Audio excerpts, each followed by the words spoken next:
कहना चाहते हैं? देखिए, ऐसे चाटुकार मीडिया को सीधा जेल होना चाहिए। तो हमारे साथ है किसान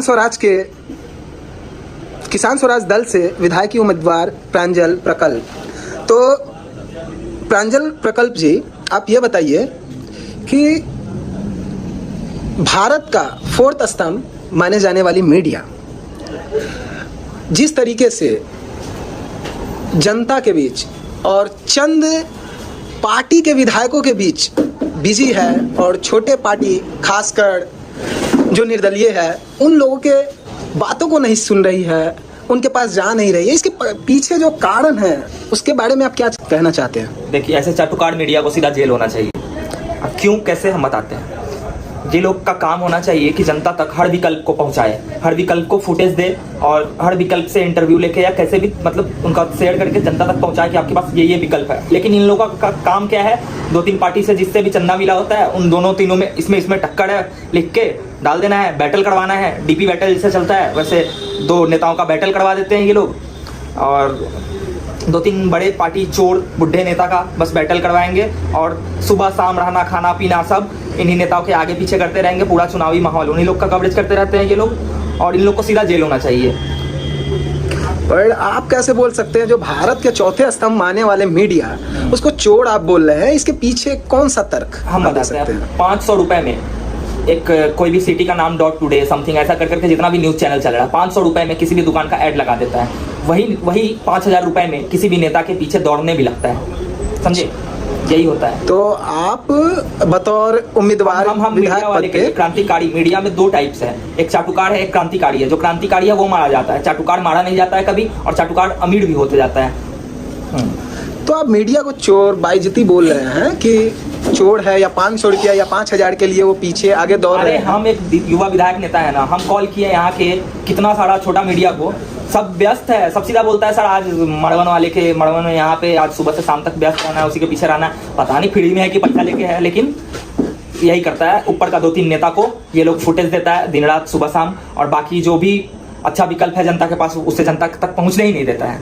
ऐसा क्या वजह लग रहा है आपको कि अभी तक कोई भी अच्छा मीडिया हो, या फिर लोकल खासकर जो काटी विधानसभा क्षेत्र के छोटे छोटे यूट्यूबर खासकर जो मीडिया खुद को बता रहे हैं और कवरेज सिर्फ 2-3 पार्टी का ही कर रहे हैं, और जो निर्दलीय है या छोटे पार्टी से खुद को साबित करने के लिए इस समूह में आना चाहते हैं, उनको क्यों कवर नहीं किया जा रहा है? क्या सिर्फ इसका कारण पैसा है?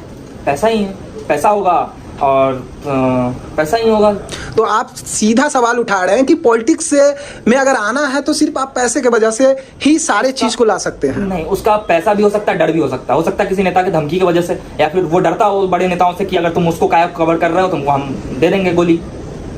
मतलब साफ सफाई पैसा, यही 2 चीजें तो जो मीडिया को गलत होने पे मजबूर करती है। मीडिया को गलत होने। तो आप निर्दलीय खड़ा हुए हैं, लेकिन आप निर्दलीय नहीं है, पार्टी से है। हाँ, जो किसान स्वराज नाम से है। किसान स्वराज है। तो उस पार्टी का जो इस बार का जो मुद्दा है, किन मुद्दा को लेकर आप काटी विधानसभा क्षेत्र में आए हैं, और आपको लोग क्यों वोट देंगे? क्या आप क्या किए हैं? आप अगर एक पार्टी है तो आप अपोजिशन लीडर भी हुए एक तरफ से, भले ही आप सत्ता में नहीं है, तो आपने इतना दिन में क्या किया? आपकी पार्टी ने क्या किया? जाति का मसीहा, धर्म का मसीहा बनते हैं। मेरा मानना है कि एक बार अगर हम किसी जातिवाद पे हम राजनीति भी करें ना, तो एक बार सत्ता में आने के बाद हम 5 साल में इतना कर देंगे कि दोबारा फिर जरूरत ही नहीं पड़ेगा उस जाति के नाम पे वोट मांगने का। ये तो सवाल आप डाइवर्ट किया। हमने आपके पार्टी के बारे में चर्चा किया, आपके आइडियोलॉजी के बारे में चर्चा किया, आप उस विषय पे बात करिए। किसान का है, हमारा आइडियोलॉजी किसी भी जाति का नहीं है, हर जाति के किसान के लिए है। और साथ में मेरे इस पार्टी में जुड़ने से इस पार्टी का विचारधारा युवावाद को भी एक्सेप्ट करता है। और युवावाद क्या है? युवाओं को सही उम्र पे सही रास्ता, जैसे आपका सपना कुछ और करना है, आपको मजबूरी में पैसे के लिए कुछ और करना पड़ता है। क्यों? जैसे मेरा सपना, मेरा रोजगार मैंने चुनना चाहा था सेवा को और राजनीति को, तो राजनीति में ऐसे लोग ऊपर के लोग हड़प के बैठे हैं, कुर्सी छोड़ना ही नहीं है उनको, कुर्सी किसी भी कीमत पे, चाहे मर्डर करना हो, चाहे घूस देना हो, चाहे पैसा उड़ाना हो। मतलब राजनीति को इतना महंगा कर दिए हैं ये लोग कि युवाओं को राजनीति को रोजगार बना नहीं सकता युवा आज के डेट में। हर तरफ से रास्ता बंद है युवाओं के लिए। तो युवाओं के लिए एक मेरा आइडियोलॉजी है युवावाद, जो बुक मेरा कुछ दिन बाद पब्लिश होगा, अभी लगभग रेडी है। तो युवावाद भी जुड़ता है किसान के साथ। अब किसान के लिए हमारे अध्यक्ष जी जो हैं श्री हरिदयाल कुशवाहा जी, तो वो बहुत सारा बहुत स्ट्रगल किया है, बहुत कुछ किसान के लिए जल सत्याग्रह तक किया। आपने नाम नहीं सुना होगा जल सत्याग्रह का, वो ऐसा क्रांति था। उन कितना बहुत सारा क्रांति जीते भी हैं और किसानों के लिए बहुत कुछ किया उन्होंने। इतना सारा तो उनका पेपर का कटिंग पड़ा हुआ है, आधा केजी उनके पेपर का लास्ट 2007 से वो सिर्फ किसानों के लिए लड़ाई लड़ रहे हैं। तो आप जो काटी क्षेत्र में इस बार, हाँ, जैसे कि आपने बताया कि हम अमुक पार्टी से लड़ रहे हैं, तो आपके पार्टी का क्या मैनिफेस्टो है, क्या क्या वो ला सकते हैं? अगर उनका कोई भी विधायक हो या फिर अच्छा खासा विधायक आता है सिस्टम में, तो क्या क्या बदलाव लाएंगे? अगर बात आप पार्टी के मैनिफेस्टो की करेंगे तो पार्टी का सीधा मकसद है कि किसान को कोई भी तरह का, किसान के अनहित में अगर बात हो तो संसद में आवाज़ उठाना है, फाड़ देना है, अगर इस्तीफा देना पड़े इस्तीफा देना है। किसानों का अगर फसल बर्बाद हो 15 दिन के अंदर किसानों को उसका मुहैया कराया जाएगा, जितना भी बर्बाद होगा सब, चाहे बाढ़ से हो चाहे किसी चीज़ से हो। बस किसान के लिए ये पार्टी का है। मेरा जो मुद्दा है, मेरा जो विज़न है, वो मेरे सोशल मीडिया पे पिन है, टॉप पे आपको वही पोस्ट मिलेगा। अच्छा, तो आप कुछ बताइए, जैसे आपका विजन क्या बताते हैं। मेरा विजन में एक सबसे पहला एक छोटा सा एक लाइन में बताते हैं तो पुस्तकालय है, दुनिया का सबसे बड़ा पुस्तकालय। वो आप लोगों के सहयोग से ही होगा। आप लोग के घर से एक एक डोनेशन में एक एक बुक, कुछ नहीं है तो एक न्यूज़पेपर भी दे दीजिए, चलेगा। तो आपके डोनेशन और हमारी हिम्मत, ताकत, हम सब के ताकत से एक सबसे बड़ा लाइब्रेरी बनाएंगे यहाँ पे सबसे पहले।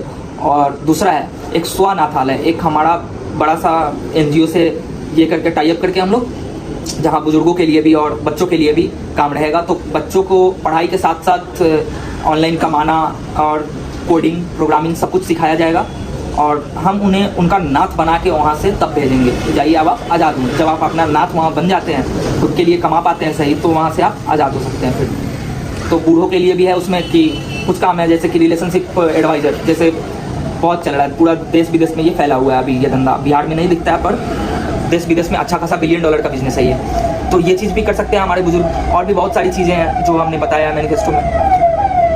और इसके लिए हम मीडिया वालों के लिए एक मांग भी रखे थे कि अगर वो कोई डेंजर रिपोर्टिंग करते हैं, कोई बड़े नेता के खिलाफ करते हैं रिपोर्टिंग, तो अगर उनको डर है तो वो एक आवेदन लिखे थाना में और उनको गार्ड प्रोवाइड किया जाए। तो फाइनल सवाल ये है कि यहाँ के जो मीडिया है, जो अभी तक आपने तो कोशिश किया होगा, बहुत कोशिश किया मैंने, और आपका ना नाम लिया जा रहा है, ना आपके वैलेट को शो किया जा रहा है, ना आपके पार्टी को शो किया जा रहा है, तो उनके लिए क्या कहना चाहेंगे? उनके लिए यही कहना चाहेंगे कि हम ना आज पैसा जनता को देते हैं, ना मीडिया को देते हैं, ना कभी देंगे। और नहीं करिए आप, आपका भी बुराई है इसमें। अगर आप यहाँ के जनता हैं, यहाँ के मीडिया हैं, तो इसमें आपका भी बुराई है और क्या ही कर सकते हैं। कुछ बोलना चाहते हैं काटी के जनता के बारे में?